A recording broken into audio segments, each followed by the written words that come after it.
अगर हम लाइफ में कामयाब होना चाहते हैं तो हमें गोल लक्ष्य निर्धारित करना बहुत जरूरी है। मगर एक बार जब गोल निर्धारित कर लिया तो उसके बाद उस लक्ष्य को पाने के लिए, उस गोल को पाने के लिए ध्यान केंद्रित करना उससे भी ज्यादा जरूरी है।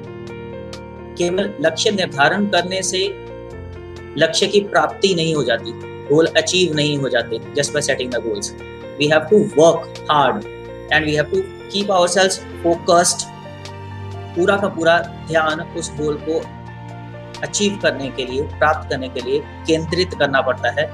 यही विषय आज मैंने आपके सामने लिया है। सबसे पहले तो व्हाट इज फोकस? आप क्या समझते हैं फोकस क्या है? मेरे लिहाज से फोकस क्या है? Follow one course until successful.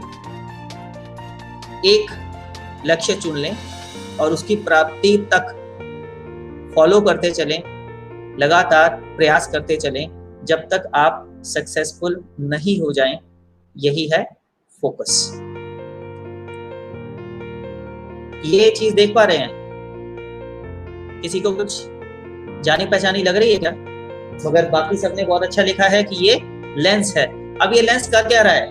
बचपन में आप सबने भी कुछ ना कुछ ऐसा किया होगा जो इस लेंस में यहाँ पे हमें दिख रहा है। इस लेंस से हम सूरज की किरणों को फोकस कर रहे हैं कागज के ऊपर, और वो उसका असर क्या हो रहा है? जो सूरज की किरणें बहुत सारी हैं, जब वो इकट्ठी एक जगह पर केंद्रित होकर, फोकस होकर कागज के ऊपर पड़ रही हैं, तो वो उस कागज को जला दे रही हैं। मगर अगर वो रेज बिना लेंस के कागज के ऊपर पड़ रही हैं, तो क्या वो कागज को जला पाती हैं? नहीं। ये फर्क है एक फोकस्ड प्रयास में और एक बिना फोकस के प्रयास में। हमने लक्ष्य निर्धारित कर लिया, गोल सेट कर लिया। मान लीजिए आपने यूपीएससी का या बैंकिंग का या कोई भी और एक लक्ष्य निर्धारित कर लिया, बट उसके लिए आपने फोकस्ड एफर्ट्स नहीं किए। आपने केंद्रित, लक्ष्य केंद्रित करके पूरे ध्यान के साथ प्रयास नहीं किए, तो जैसे सूरज की किरणें कागज को नहीं जला पा रही हैं, वैसे ही आपके लक्ष्य निर्धारण में भी, लक्ष्य को प्राप्त करने में भी मुश्किल आएगी।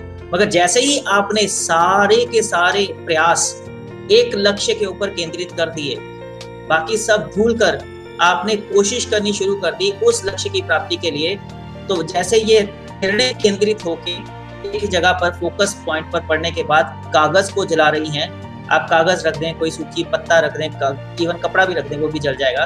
वैसे ही आपके लक्ष्य की प्राप्ति भी सुगम हो जाएगी, क्योंकि जो किरणों, बहुत सारी किरणों को एक स्थान पर आपने केंद्रित कर दिया है। वैसे ही हम सब जब कोशिश करते हैं तो बहुत सी डिस्ट्रैक्शंस होती हैं हमारे लिए। उन डिस्ट्रैक्शंस की वजह से हम लोग एक लक्ष्य के ऊपर ध्यान केंद्रित नहीं कर पाते, जिससे हमें डिजायर्ड रिजल्ट्स नहीं मिल पाते। ये भाई साहब को आप देख रहे हैं, एक टांग पे खड़े हैं, इनको बोलते हैं बगुला भगत। सुना होगा बगुला। ये क्या करता है, जब पानी में मछली पकड़नी है इसको, तो एक टांग के ऊपर खड़ा हो जाता है, ऐसे लग रहा है जैसे बड़ी ध्यान की मुद्रा में है, हिलता नहीं है बिल्कुल भी। तो इसकी टांग मछलियों को लगता है जैसे लकड़ी है, पानी में लकड़ियां होती हैं आमतौर पर, तो वो थोड़ी देर के बाद अभ्यस्त हो जाती हैं और इसके आसपास विचरने लग जाती हैं। तो ये भाई साहब छोटी छोटी जो मछलियां होती हैं, उनको तो आसपास घूमने देते हैं मजे से, क्योंकि वो छोटी छोटी मछलियों से तो पेट भरेगा नहीं। बट जब वो छोटी मछलियां निर्भीक होकर आसपास घूमती हैं, तो बड़ी मछलियां भी उसे देखकर इनके पास आ जाती हैं कि यहाँ पे कोई खतरा नहीं है। और जैसे ही बड़ी मछली आई, ये तुरंत उसके ऊपर अटैक कर देते हैं और उसे खा लेते हैं। तो फर्क क्या था? फोकस किस पे था? बड़ी मछली पे, छोटी मछली पे नहीं। तो छोटी छोटी पे ध्यान बिल्कुल नहीं देना, और जो बड़ी मछली है, जो मेन आपका गोल और टारगेट है, उसके ऊपर ध्यान देना। यही फोकस की जो काबिलियत है और क्षमता है और खूबी है। ये दूसरी पिक्चर देखिए, यहाँ पे मेंढक महाराज हैं, आप जानते हैं उड़ते हुए कीड़े को, कीट पतंगों को ये अपनी जीभ से पकड़ लेते हैं, बट इसके लिए कितना फोकस चाहिए सोचकर देखिए, आसान नहीं है। एक जगह पर बैठे रहते हैं और जैसे ही कोई कीट पतंगा पास में से गुजरता है, बिजली की फुर्ती से एकदम से जीभ बाहर निकलती है, उस कीट पतंगे को खुद से चिपकाती है और फिर वापस मुंह में चली जाती है। तो अगर फोकस ना हो तो क्या ये इन कीट पतंगों को पकड़ पाएंगे? ये आप बताएंगे मुझे, बताइए। अगर फोकस नहीं हो तो क्या वो बगुला बड़ी मछली पकड़ पाएगा, और क्या ये मेंढक इन कीट पतंगों को पकड़ पाएगा? अब $1,000,000 क्वेश्चन, लाख टके का सवाल, where to focus on, focus करना कहां पे है? Focus on the possibilities for success, not the potential for failure. दो चीजें होती हैं, जब भी हम लक्ष्य की प्राप्ति के लिए जाते हैं तो या तो सफलता मिलती है या फेलियर मिलता है, या हम कामयाब हो जाते हैं या हम नाकामयाब होते हैं, मगर हमें अपना फोकस सफलता के ऊपर रखना है, सफलता की प्राप्ति के ऊपर रखना है। फेलियर्स का विचार भी मन में नहीं लाना। अगर आप मेरे से पूछें तो फेल नाम की कोई चीज नहीं होती है। हम प्रयास में असफल होते हैं मगर कुछ सीखते हैं और पुनः प्रयास के लिए मोटिवेटेड होते हैं। मैं इस तरह से लेता हूं असफलता को। असफलता हमें सिर्फ ये बताती है कि आपने एक प्रयास किया था जिसमें आप सफल नहीं हुए, आप पुनः प्रयास कीजिए, हो सके तो तौर तरीके कुछ बदल कर प्रयास कीजिए, तो आपको सफलता शायद मिल जाए। ये विचार देखिए, मैं कभी फेल नहीं हुआ। मैंने 10,000 तरीके पता कर लिए जो काम नहीं कर सकते। ये किसने बोला?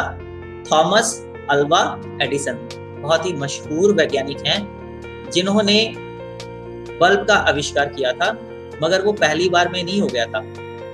बहुत टाइम लगता है आविष्कार करने के लिए, लगातार प्रयोग करने पड़ते हैं, प्रयास करने पड़ते हैं, फेलियर्स भी मिलते हैं, मगर उन प्रयासों से अगर आप हताश नहीं होते, निराश नहीं होते और लक्ष्य प्राप्ति का विचार त्याग नहीं देते और पुनः प्रयास करते रहते हैं, तो ही आपको सफलता मिलती है। You get what you focus on, so focus on what you want. जैसे मैंने पहले बोला, आपको लक्ष्य निर्धारित करना है। वो लक्ष्य हो गया कि आपको चाहिए क्या।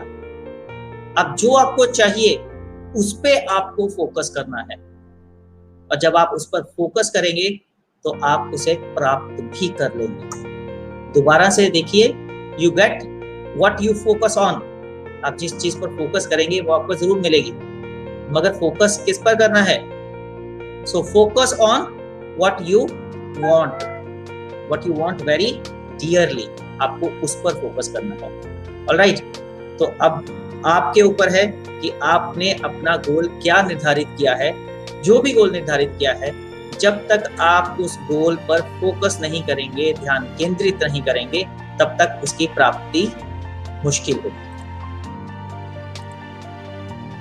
Focus on goals, not distractions. ये बहुत जरूरी चीज है।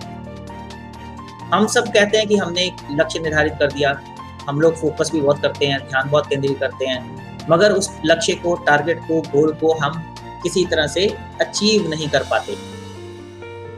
कारण हमें लगता है कि हमने पूरा फोकस रखा हुआ है, मगर जो उस लक्ष्य और हमारे बीच में जो एक रास्ता हमें तय करना है, उस रास्ते में अगल बगल आसपास कितनी डिस्ट्रैक्शंस हैं जिनसे हमारा ध्यान भटकता है, उन डिस्ट्रैक्शंस के बारे में हम कभी विचार नहीं करते। हमें लगता ही नहीं कि हम डिस्ट्रैक्टेड हो रहे हैं, मन में यही मान के चलते हैं कि हम लोग फोकस्ड हैं। आप सोचकर देखिए कि अगर आपको गाड़ी चलानी है, मोटरसाइकिल, स्कूटी, कार, कोई भी चीज चलानी है, तो क्या आप ये अफोर्ड कर सकते हैं कि आप रोड से, सड़क से अपना ध्यान 1-2 मिनट के लिए हटा लें? सड़क के आसपास बहुत अच्छी हरियाली होती है, बहुत सुंदर सुंदर चीजें भी होती हैं। हल्का सा तो हो सकता है कि आप ऐसे करके एक टर्न लें और वापस सड़क की तरफ देखने लग जाएं, मगर ये पॉसिबल नहीं है कि चला गाड़ी आप सड़क पर रहे हैं और ध्यान आपका दाईं या बाईं तरफ हो। आपको अपना फोकस, ध्यान गाड़ी पर, सड़क पर आने जाने वाली, सामने से आने जाने वाली गाड़ियों पर केंद्रित करना पड़ता है ताकि एक्सीडेंट ना हो जाए। तो ऐसे ही हमें डिस्ट्रैक्शंस से ध्यान भटकाना पड़ता है। इसके लिए एक छोटी सी कहानी आपके साथ शेयर कर रहा हूँ। सबने सुनी होगी, सबने देखी होगी।